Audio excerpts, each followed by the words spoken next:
Raise your horns high and let your spirit flow. It's the classic metal wrap-up show.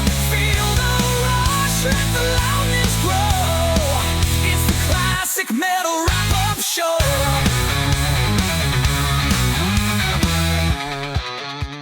In Snake Pit with Slash. So he had Don on there and he had Alan on there, which is kind of a coincidence that Alan and Don are both on that thing. I just remember the video with Beavis and Butthead when they're saying like they were saying about like you're not like Axl Rose, aren't you? It's like is it all right if we wear like tights? It's like tights. As long as you're not wearing high heels, that's fine. No. But so he had a Niven, and then Andrew, you were just bringing up a couple things that from that interview. He talked about you because he's really pissed off at you. But I didn't say anything, and now I wish I had. Now I wish I had. Don, so that he would listen, Don wouldn't lie. Don said, and this journalist, he told me I destroyed Jack's whole thing, and I just want to tell the guy go screw himself because it's not about me doing a good job. It was about me being there for Jack.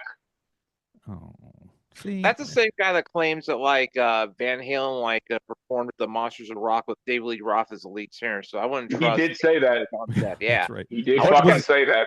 Was that was that's off all the part same of the clip, same right? interview? Yeah. Okay. Yes, it was. He said, well, Dawkins, we broke up actually on the Monsters of Rock tour, and I remember Eddie coming in the dressing room and telling me, hey, if I have to get on stage with Dave every night, you should just have to suck it up when it comes to George. I'm thinking to myself, that's great, except Dave wasn't there, shithead.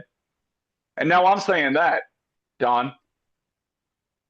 For the record, Evil Keneally wants it documented here on the CMS Wrap Up Show that pending my untimely demise, if I'm homicided, murdered, I want Sherlock Inspector Dawkins on the case. If you're unalived, because he's clearly going to solve. He's going to solve the death of Lane Stevens.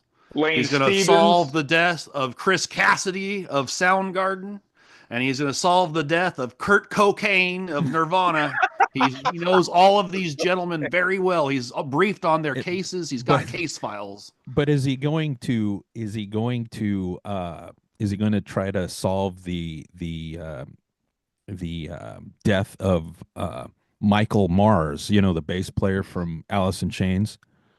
Yes, exactly. He was so ingrained with the Seattle scene in the early '90s that he was. He's invested. He knew everybody's name. He's invested. Very exactly. familiar. I think he should try to solve the case of the shit-filled skull that's on top of his fucking neck. Well, does he know Geddy Vetter from Pearl Jam? Well, Geddy didn't die yet, but he's waiting for that one to drop too, and then the inspector will be on the case. Yeah, he has an assistant by the name of Wendell who's going to help him track down the murderers of these gentlemen. Well, that guy can't even keep a car. How's he going to keep track of people? Well, he's also on the case of solving the mystery of Chaz Pennington from Linkin Park. Oh, good luck with that. Good luck. Wow. So what are some other highlights from that? Because I didn't watch it. I think I'm on a Don Dawkins ban now. I'm not gonna give it. He talked about you without using your name, so he at least paid you. So it really wasn't about me. I mean, I'm just gonna pretend it wasn't about me. Now I wish I had said it. Like I said, I wish I had. Well, we know it was you because we know that you're the one that he addressed when it came to that in private, or not even in private, but you're the one that got addressed with it. And that's going to be weird. Alan told him that he needs to take better fucking care of himself, which is I agree with. True. Yeah. Really, Don should be hiring Alan as manager at this point to get the career back on track. But at 72 years old, I don't think Don. But did he not say he's going to be done within a year or something like that? He said he doesn't drink hard alcohol anymore. Hey, you want to hear a fucking lie? There's one for you. Yeah, I don't think that's true, and I have video. I don't either. Jack and Coke is hard liquor, Don. I'm sorry to break it to you.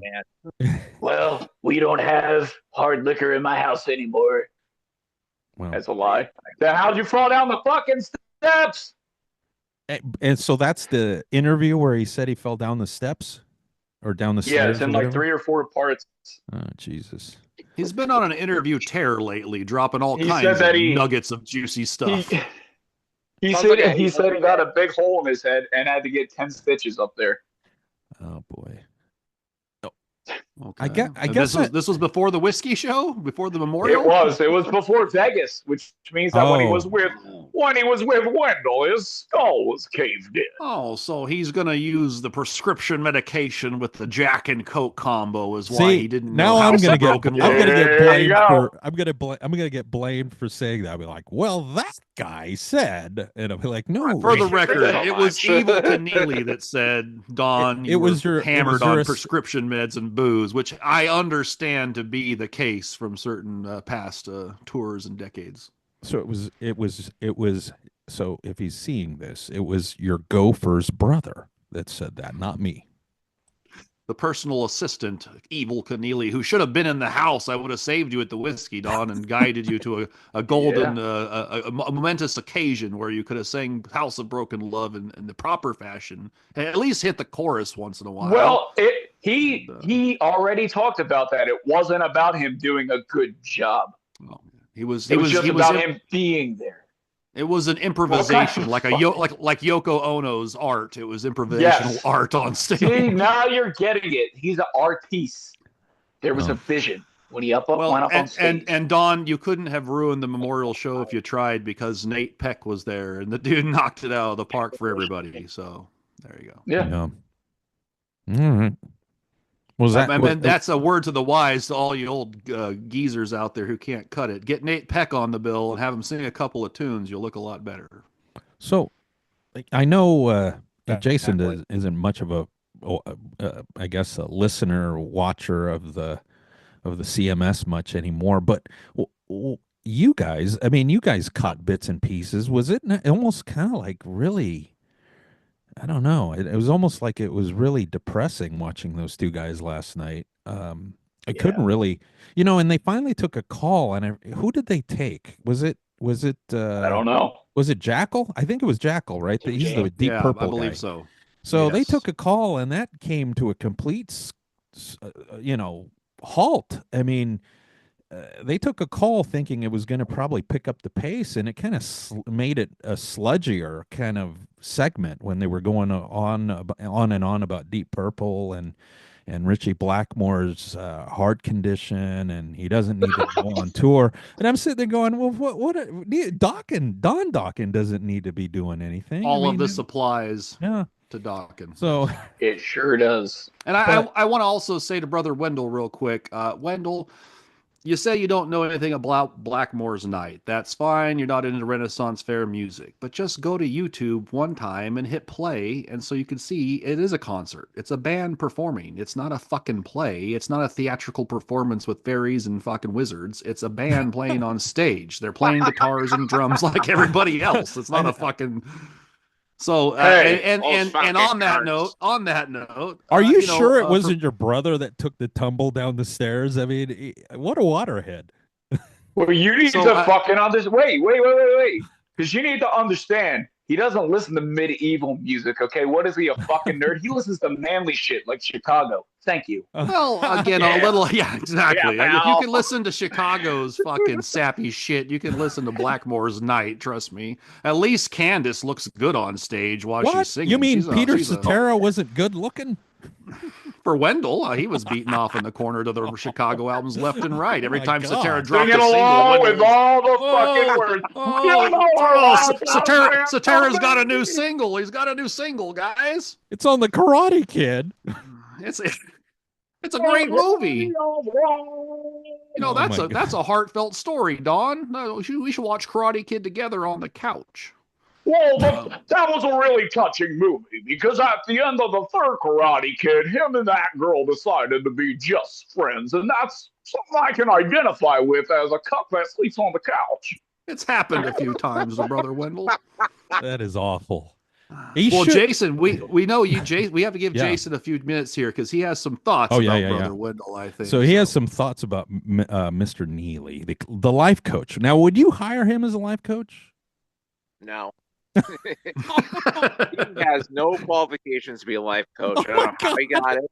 but come on, something has have him to become a life coach. Well, all it takes is money, though. I mean, I think if you shell out the money and sit through the Zoom calls, you could get walked through it. Shekels. Get some shekels. We got a message from somebody that did take him up on the trial run of the life coaching. I won't throw him under the bus, so I'm not going to say his name. But he flat out said Neely was completely disinterested in everything he had to say. Oh. Does he play guitar in Piercy's band? He does not. Are you talking about Eric Fortino's? Does he play guitar better than DeMartini? Well, I'll put it this way: it's nobody. It's not anybody that's famous, but it is a guy that listens to us and really enjoys our show. So thank you for your praises on us. We do the best we can. And not one of us is surprised that Wendell is constantly waiting for his chance to speak. Right. He seems like the kind of guy it'd be a one-sided conversation. Well, the thing about it is you need to only be friends with this diverse, what am I talking about, diverse group? That's the opposite of what Neely would say. You need to only be friends with your own kind. And, yeah, exactly. Maybe live in a gated community. We got to keep out the riffraff. The riffraff. Oh. And in his mind, he's thinking, I can't even associate with all of these knuckleheads. I have a radio show. It's me and Eddie Trunk. That's who it is. That's in his mind. That's the crew he's in. And in his mind, he's prime Howard Stern, but we all know better. Yeah. Howard Stern. Yeah. Well, again, he spends all his free time masturbating to Opie and Anthony as well. So. Ant. Oh yeah, it's Ant.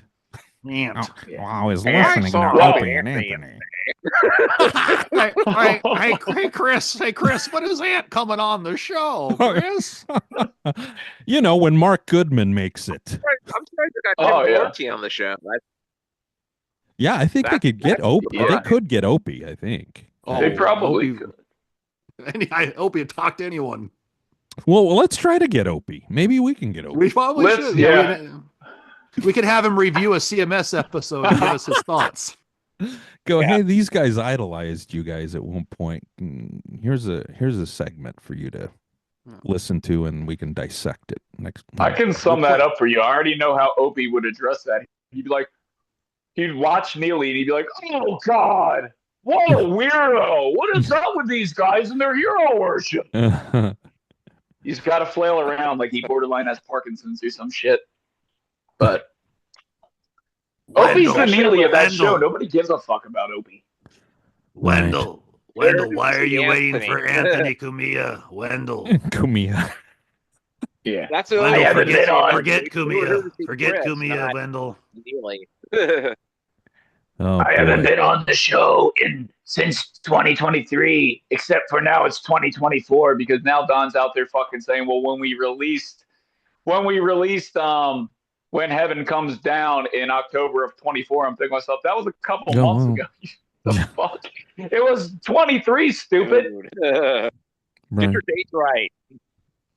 Wendell, if Cumia won't come on your show, I need your help on the Lane Stevens case. We're going to Velcro my shoes and buckle my belt. We're going to go to Seattle and investigate Lane Stevens' death. We're going to get to the bottom of it, Wendell. We're going to find out how he became the man in the box. Since Don can't be bothered to, know who Lane Staley is or how he died, we should, and he does pay attention to us for some reason. We should just say here, hey, Don, Lane Staley OD'd. So did Kurt Cobain. No, he was murdered. And so did Michael Mars, the bass player. Yeah. Right. And he's called heroin. You don't know what you're talking. Oh, that's the other thing. The Mark Goodman interview on the cruise. Don was getting all this shit wrong the entire time. And there was actually people in the crowd shouting out the right answers, and Don was getting annoyed and went, "Are you going to continue to talk over me? Fucking know it all." I'll have to watch that one. I might have to You don't watch know what the fuck you're talking about. Your head is full of fucking shit. You don't talk the original BJ like that. Well, and this is after Don. You know why Don doesn't try to hit high notes anymore? Because his brain might squirt out of his fucking ears. And this is you're telling me that this is how the interview went. Well, didn't Wendell say on the show last night that Don was the single most approachable, friendly rock star on the cruise? Oh, right. Yeah. With his fucking everything on there, if you watch him during this interview, he is just miserable, and he goes right into the talking shit about George, talking shit about Jeff, talking shit about Mick. All these guys were on drugs. All these guys were on drugs. You know what's funny about that? They're not anymore. Guess who's still a fucking alcoholic, though? Oh, boy. Yeah. Didn't they just write the songs, too? So, yeah. Well, see, I fucked up, and I gave these guys 75% of the rights, and I wrote all the stuff, and they wouldn't have a career if there wasn't me. I'm going to tell everybody this right now. Go on YouTube and just start researching and looking up tracks from the band Exciter with an X, not an E. That's George and Mick's first band. Also, look into the Boys. Mm-hmm. Mick has said in an interview, the only reason that they flew out to Germany to record Breaking the Chains with Don is because, quote, well, we had no other choice. That fucking asshole stole our songs. And if you go and you listen to those demos that they recorded with those two bands, you're going to find out most of them, yeah, Don just fucking took those songs. But he wrote everything. Well, I'm going to explain to you how this works in Don Dawkins' mind. He wrote the words and the melody, or he changed the chorus, and then that becomes, I wrote the song. That's how he operates. That's how all these singer guys operate. I hate to bring it to you, because in songwriting terms in the industry, 50 melody and words are 50% of the fucking whole equation. But the reality is a lot of these singer guys come in there, the guitar player goes, I got the riff and the chorus and here's the verse or whatever. The singer scribbles out a chorus and now he's the co-writer. I wrote the song. Yeah. It's a joke. But the music is important, and if you don't have the riffs, you ain't got shit. Well, but he takes credit for that too. I wrote everything. Well, didn't George write the guitar parts? No, I had to teach George all of it. I just would sit there in my guitar and I'd write everything. Anyone with the musical ear, anyone with the musical ear can defeat that theory from the get-go. Listen to the guitar playing in Dawkins. Hear some of those diminished 7th, 9th chords. That's George Lynch. Don Dawkins doesn't play that way. He can't do that. He doesn't add that stuff. That's all George Lynch. Well, especially now. So let's see Don play one of those solos. He's not playing those solos. Well, he's not doing anything now. No, he's got one bad hand. He can't even jerk off. He's waiting for Wendell to show up. Well, he said that when he was on the show. Well, I can't even jerk off anymore, Wendell. I'm sorry, Wendell. I'm sorry. That's not even a joke. Once you went behind the scenes and started fucking with Ruben, I don't care anymore, Wendell. I am evil, and I shall be evil from here until the dawn of time. Oh. Hey, Wendell, give me a hand job. Hand job, Wendell. Wendell, do you want these people to have a good show tonight? Then I need a pack of smokes, a bottle of whiskey, and your left hand. All right, let's go, Wendell. Oh, my God. I'm going to go up to the mic stand. You're going to come behind me and give me a reach around so I can hit that high note for Dream Warriors. I'm fine, Dawkins. Maybe I can hit that high note at the end there, Wendell. If I come right at the end, I can go, maybe tonight you'll be gone. My voice won't work today either. It's some Don version. This episode is going to be, we have to put some explicit material warnings across the beginning of the show. You're talking about, So, but we can all take solace in this. Death and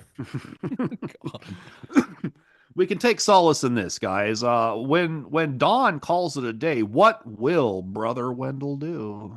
Wait. You need to you need to send that around. Let's go around. So we'll start with Andrew, and then maybe Jason, and then me, and we'll end with Evil. What do you guys think he's gonna do?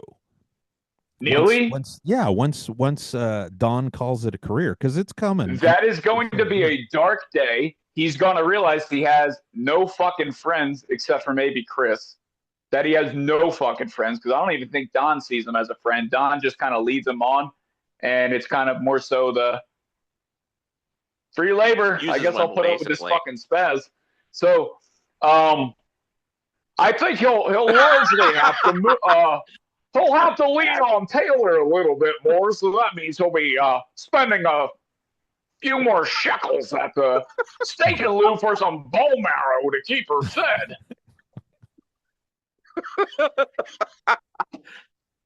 It's going to be a depressing day for Mr. Neely. You, Jason, what is your thoughts? Yeah. What do you think?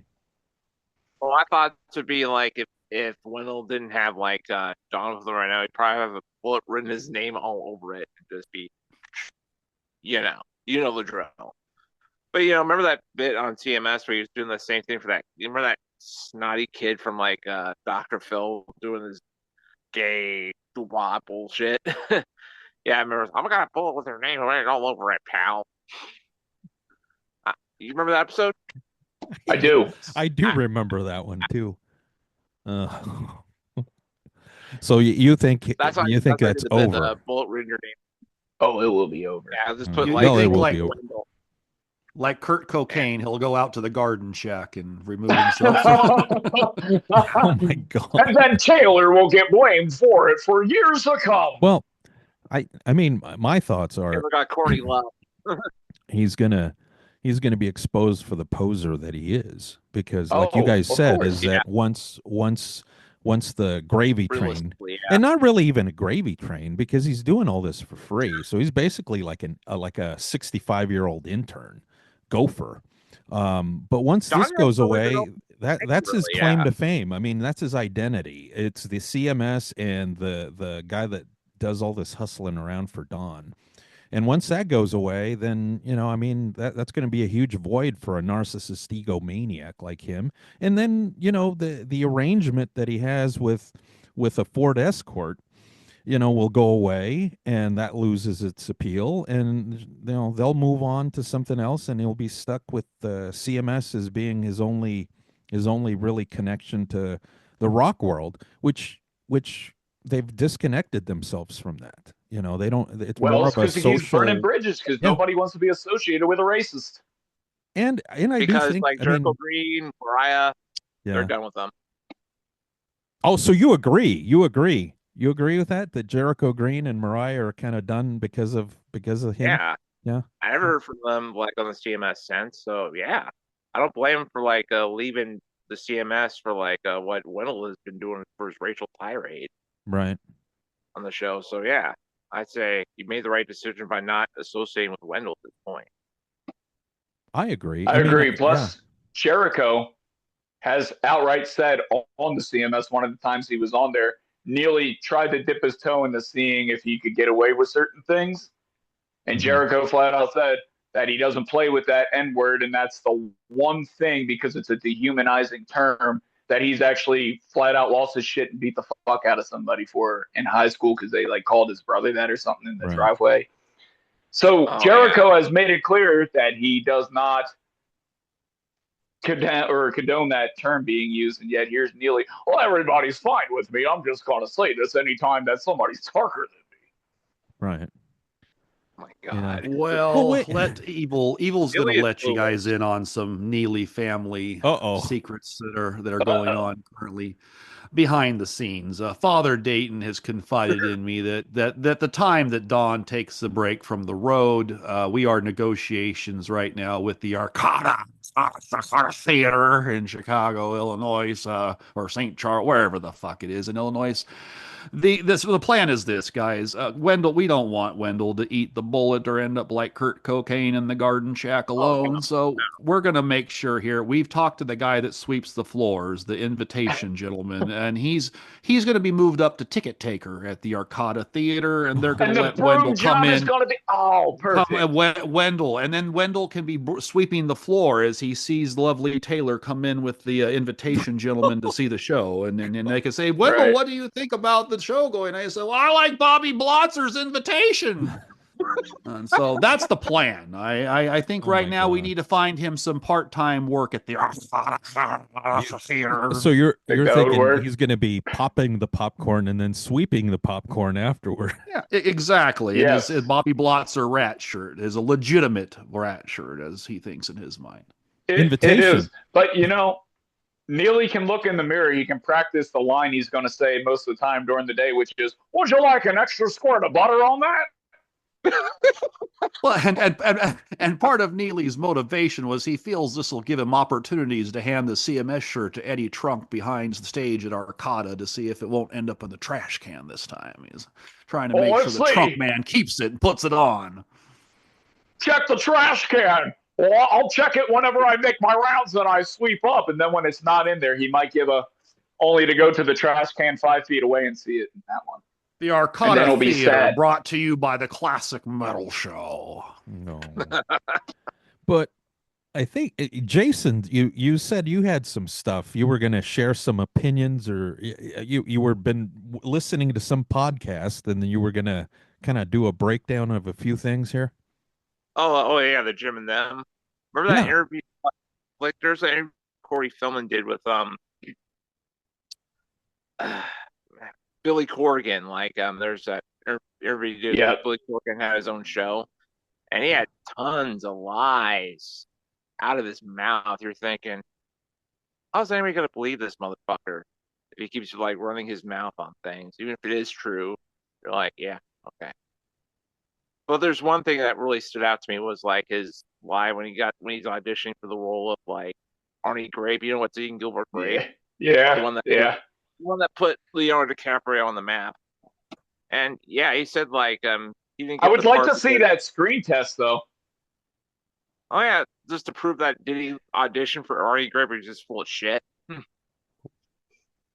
All right, Corey, take one. Dad's dead. Dad's dead. Oh, Dad's dead. Dad's dead. That's dead, dog. I could have drowned. Yeah, Gilbert took me in the tub and take down. Oh my God. That performance was based on a young Wendell Neely. No. Oh yeah. During his days in like somewhere in Indiana. Northwest Pennsylvania. He was raised in an Amish barn. He was milking the goats and the cattle and he got churning the butter by the fucking horse. Plowing the fields. Did he occasionally grab a male goat thinking it was a female goat, though? He did. He did. I don't think he knows the difference. Oh, no. He's like, why does this one only have one udder, Dad? Why does this milk smell like fucking bleach, Dad? Father Dayton, can me and the goat sleep on the couch? Wow. Well, we just sleep in the couch. Well, the truth of the matter there is, see, you got to grow up with your mother. Well, you weren't there on the farm with me and Martin and Dayton. That's where we learned how to use prophylactics. Because Dayton used to say, if you're going to take place in bestiality, boys, at least wrap it up. It was a farm trick we learned from many generations out in Pennsylvania. What else are they gonna do? Can you imagine that turns out to be true? How fucking sick would that be? Well, they were lonely times. You had, there was no electricity. We were living by candlelight. Damn. Oh yeah. You hear a mix of fucking Chicago. You're the inspiration, and a goat fucking goat it would noises play upon in the background. Mom would put the old Chicago records on the phonograph while Father Dayton rode the horse and buggy into Pittsburgh to see the town folk. Really allowed to listen to Chicago? Isn't that considered like the devil's music? It is. Father Dayton approves. His mother would be like, Satan's got. Oh my God, Satan's got our voice. The truth of the matter that was bad. Wait until you hear about the time that Martin bought that goddamn Glenn Miller Band record. Well, we all know that 25 or 624 was written about Wendell's experience on a Saturday afternoon in the park. Jeez. I don't want to know what he does Saturday afternoon in the park. Yeah. That's my point. Brother Wendell was in the park on a Saturday afternoon in July. In a raincoat. Oh. And nothing else. Oh. Jeez. Okay, well, let's get it back on track. I think Wendell's received his bashing for the day for this episode. But now I have. What about the fell Neely jerked his cock in the park. It probably was the 4th of July. Well, we should take note of the fact that, it says a lot if Wendell is that tight with Dawn, and Dawn was tight with Core Dog or Fell Dog, and Dawn was tight with Ron Jeremy. I think he was hanging out with Ron Jeremy and that. He's bragged about. What was the kid from Terminator? Oh, wait a minute. Furlong. Fuck. Ever Furlong, yeah. Let me lead you down this rabbit hole. No. Corey's tight with Dawn. Yeah. Dawn is tight with Neely. Yeah. But Corey claims that he's been diddled by an older man. Wendell. Where were you, Wendell? On the set of no. What was the name of that movie that he was? What was the name of the movie? He claimed there was a particular movie they were on the set on where him and Corey Haim have received some abusive treatment. So was it Lucas or some shit? Yeah, the Lucas movie, I believe, was the first time when Sheen decided to violate Haim, is the rumor, right? Yeah, so it was Wendell Neely. It wasn't Charlie Sheen. Call me wow. Well, it makes me wonder: does Don Dawkins know Charlie Sheen? He might. Maybe that's who gave Robin Crosby AIDS. So they were all hanging around at the Rainbow together, chopping it up. And what is the Rainbow a fucking sign of, huh? I think get me the thumbtacks and the yarn. We're going to crack this case. Are you putting the signs together here. I'll go ahead and say this now for everybody that takes shit too seriously. This is a fucking joke. Yeah. Yeah, we're just having again, Wendell. You asked for this when you did your bullshit behind the scenes. Yeah, we're just cutting it up with our friends over a couple of our friends. We don't have cocktails, but we're just cutting it up with our friends. But one thing we should announce here is that if this keeps going this way, we're going to have to get a paywall and ask for a couple of shekels from all the people. Yeah, and then that's when we'll really break it down for you. Oh boy! All right. So continuing on, what else do we have to discuss? I think we have Are we gonna do the album versus album? Jason, I think you had some hot. He had some stuff on Neely. I think I'm thinking about doing this like another time, but like I said, I had something else planned. Like, who's the biggest liar? Oh, that's right. Yeah. Since we're already bashing Neely well enough, we'll just do like the two big celebrities, the ones that were relevant in the '80s: Corey Feldman or Hulk Hogan. Well, the biggest liar is Don Dawkins. If you look at it, he is a liar. But that's why he's wrote 2 songs called Liar. That was self-conscious. Neely's see, that makes sense to me, though, because if you were to take DNA from Corey Feldman and DNA from Hulk Hogan, and you genetically engineered a being in a laboratory, it would be Neely. You would get that hairline from the Hulkster. Oh, yeah, that's true. And then you'd get the inventive personality from fucking Feldman, and the friendship with Don. Yeah, makes sense. Maybe if he would have been able to weasel his way in there, he might have even tried to stay a night or two over at Neverland Ranch.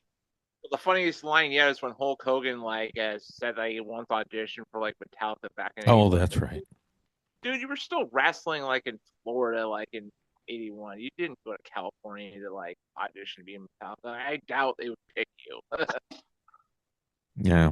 Well, and to bring it full circle, Brother Wendell has been mistaken as Kip Winger, Vince Neil, and Hulk Hogan, and Dog, and the Bounty Hunter. Dog the Bounty Hunter. That's the most one time, I believe. And one time, here's the other thing: he's claimed to have been a drummer in a band called the Steel Piston, which is complete bullshit, right? No, it's legitimate. Hulk Hogan was on bass. Oh, yeah, in the Piston. They were. Hogan once met Michael Jackson in London during SummerSlam 1992. Which none of it happened, obviously, but still, would have been a real interesting story. Didn't Wendell claim that Steel Piston played with Odin? Yes. Yeah. We should get Randy Odin. That's what I was going to say. We need to contact Randy and say, Randy, do you remember Steel? And he'll say, who the fuck is that? He'll go, who? No, the guy that looks like Dog the Bounty Hunter. That looks like you. Yeah, I know that guy. Yeah. He wasn't a drummer. He was the roadie. He buckled up our belt buckles. He swept the floors. Shined our shoes backstage.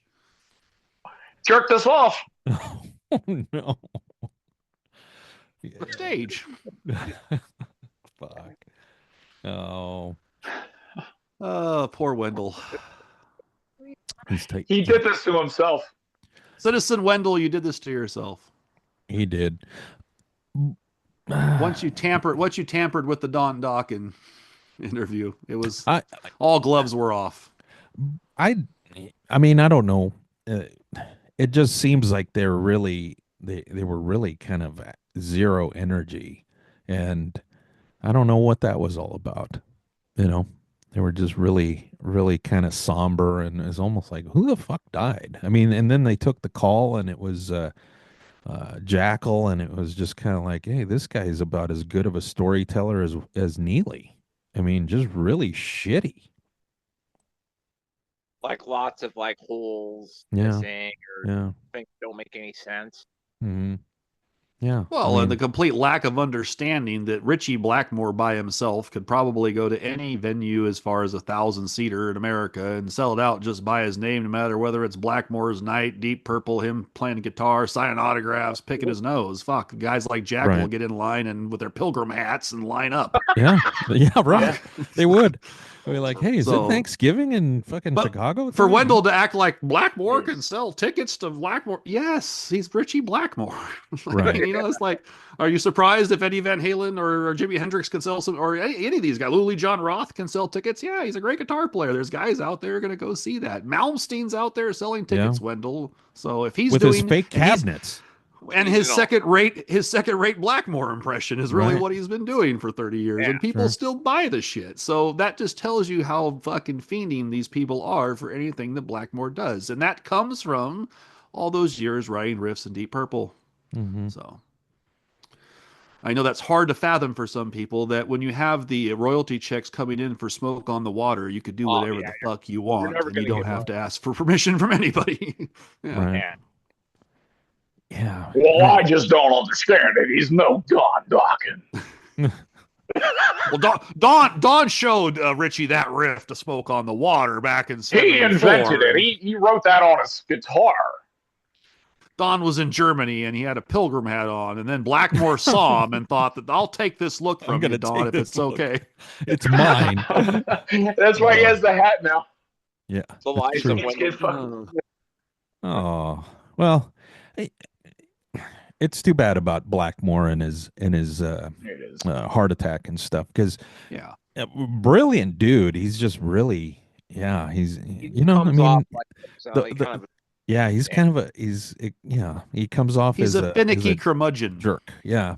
Yes. Right. And he also has, one of the things that people don't understand about Blackmore is he has a very I don't know what the word is, an English sense of humor that's very dark. It's very evil. He likes to fuck with people. That's what he's trying to do with you at all times. If you listen to the stories, there's a great one on YouTube. Wendell, go to YouTube and look up this. Lemmy tells a story of Blackmore locking a guy into a car naked when he was passed out and putting him on the ferry from Amsterdam back to England. And the guy woke up in the car naked on the fucking ferry going, "Where am I? What happened?" And it was Bon Scott. Oh, shit. So Blackmore is not the kind of person, he takes no prisoners, and that offends a lot of people. So. Right. Well, and it's too bad that he didn't do something with Purple, though. It would have been cool for him to do something like he did with Rainbow. I think he did it was all European shit, festivals and stuff like that. But it would have been cool to have him do something with Purple, especially when Steve Morse stepped out. I thought that was the prime opportunity for Pacey and Gillan and Glover to say, at least a couple of shows, let's do this, give 10, 12 of the best Deep Purple songs, the best we can do them at our age, and show some people in London and Paris or wherever, New York, that we could do this. But I think the bad blood there with the physical fighting in the past between Gillan and Blackmore equals absolutely no way they're going to be in the same room together. Right. So. That sucks. Yeah. Well, it does suck for basically everyone who likes Purple. And I was actually one of the few people. I'm going to throw a hot take out there. I thought the Blackmore should have got with Hughes and Coverdale when Coverdale was still singing somewhat respectable about 10 years ago, and said, fuck you, Gillen. We'll just do Burn and some other cool shit. Here we go. Like done a tour or a new album in tour? Or a couple of shows or something, you know, a dozen shows of the Purple, Coverdale, and Blackmore would have been, I think that actually would have been bigger than Deep Purple at this stage. They could have did that. They could have did a thing where they just pretty much did like Stormbreaker and Burn. Just did the Coverdale stuff. Yeah. And, you know, so, and then those three guys would have filled pretty good sized venues, and you could put any drummer and organ player back there that can play the parts, and here we go. So, and what about, I don't know how big of a fan you guys were of the Slaves and Masters, the one he did with Joe Lynn Turner. But what are the odds that Joe Lynn Turner gets involved with these mental case guitar players, you know, Blackmore and Malmsteen? Both, I mean, that Malmsteen record that he did was fucking awesome. Odyssey. Awesome. Yes. And, you know, and that didn't last. But that's like one of the, I think that's my favorite Malmsteen record, actually. Well, isn't that like his biggest hit too? Was Heaven Tonight on there? Yeah. That was a video. Yeah. I mean, I guess stuff on Marching Out had videos too, but like Heaven Tonight is like the one that always gets put on all the compilation albums from that era. Yeah. And then Dreamin' was on that album too, right? Yep. That was Joe. Yep. Yeah. Yeah. That's a great record. I mean, I like the Malmsteen record better than the Purple record he did. I mean, it was good, but it just, you know, it's not Deep Purple. Yeah. Well, the weirdest thing is they were both in Rainbow together too, so it's kind of weird to just change the I don't know. Yeah. No. Yeah, it's a weird thing. But most people in that era were not working with Ritchie Blackmore for more than one record. He seemed to do one record with one of those singers, and then there. He's what are you saying? He's a pain in the ass? How dare you? Raise your horns high.